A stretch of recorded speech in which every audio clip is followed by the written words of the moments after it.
Hello students, good morning. मैं आपके science teacher Shweta ma'am. बच्चों, क्लास 10 का हमारा चैप्टर चल रहा है, chapter 7 how do organism reproduce, जिसमें हमने पिछले वीडियो में देखा था ये पूरा बडिंग के बारे में देखा था। और आज हम जा रहे हैं करने इसका एनसीईआरटी के बारे में पढ़ के बता दे रही हूँ। देखिए, budding, some organism reproduce by the process called budding. कुछ ऑर्गेनिज्म होते हैं जो कि बडिंग प्रोसेस के द्वारा रिप्रोडक्शन करते हैं। फॉर एग्जाम्पल, जैसे कि हाइड्रा, जैसे कि yeast, okay, usages regenerating cells for reproduction. इनमें रिप्रोडक्शन के लिए रीजनरेटिंग सेल्स पाए जाते हैं जो कि रिप्रोडक्शन करने में, बड बनाने में, ठीक है, बडिंग के द्वारा रिप्रोडक्शन करने में हेल्प करते हैं। In the process of budding में हेल्प करते हैं। In hydra, bud develops as a outgrowth due to repeated cell division at one specialised site. ठीक है, जो मैंने यहाँ पर बताया था आपको कि बड जो होता है वो डेवलप कहाँ करता है, तो एक स्पेशल साइट होता है, वहाँ पर ये बड पहले बनता है और धीरे धीरे आप देख रहे हैं कि बड क्या होता जा रहा है,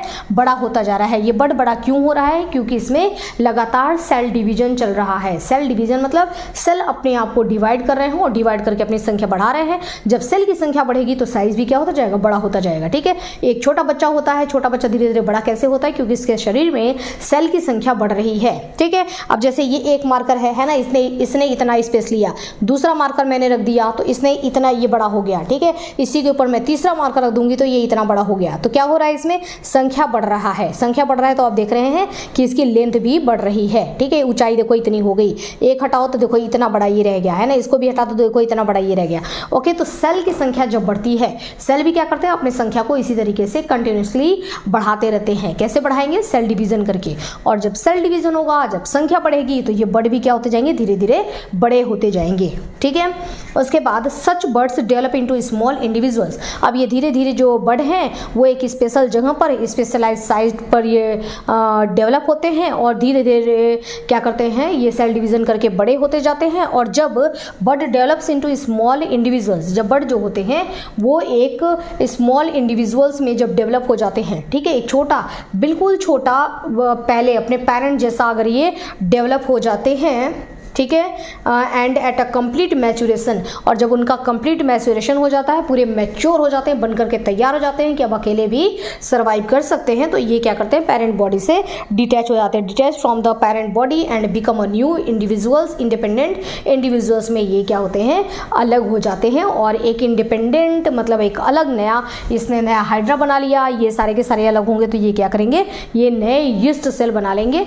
ये इस तरीके से इन्होंने क्या किया, रिप्रोडक्शन, अपने जैसा प्रोडक्शन किया एक पेरेंट से, और वहां पर एक डॉटर तैयार हो गया है ना, तो एक इसने उसको जन्म दिया, इसने उतनों को जन्म दिया है ना, chain of daughter yeast cells को जन्म दिया। ठीक है, तो देखो इतने सारे ये डॉटर सेल्स है ना, डिटैच होने के बाद देखो डिटैच्ड हो गए ये, तो फिर ये इतने सारे सेल्स तैयार हो गए। तो इस एक ने उस 5 को जन्म दिया, इस एक ने उस एक को जन्म दिया। ठीक है, तो ये क्या कहलाएगा, रिप्रोडक्शन कहलाएगा। और जन्म देने का मेथड क्या था इनका, बड बना करके, इसलिए इस मेथड को हम क्या बोलते हैं, बडिंग बोलते हैं। ठीक है, और ये मैंने आपको बताया था कि ये जो हमारा हाइड्रा होता है, ये सुई की नोक कितना बड़ा होता है, मतलब इसकी लंबाई जो है ना बहुत ज़्यादा नहीं होती है, 4 से 5 सेंटीमीटर बड़ा होता है ये, 4 से 5 सेंटीमीटर लंबा ये होता है, मतलब बहुत छोटा होता है और पानी में पाया जाता है। ठीक है, और पिछले वीडियो में मैंने आपको हाइड्रा का पिक्चर भी दिखाया था। तो बच्चों, ये हो गया हमारा बडिंग। ठीक है, बडिंग हो गया डन। नेक्स्ट अब हम आ जाएंगे वेजिटेटिव प्रोपेगेशन के बारे में। ओके, तो बच्चों अभी के लिए इतना ही, स्टडी करते रहिए, मिलते हैं नेक्स्ट वीडियो में वेजिटेटिव प्रोपेगेशन के साथ, तब तक के लिए स्टडी करते रहिए। Okay, have nice day.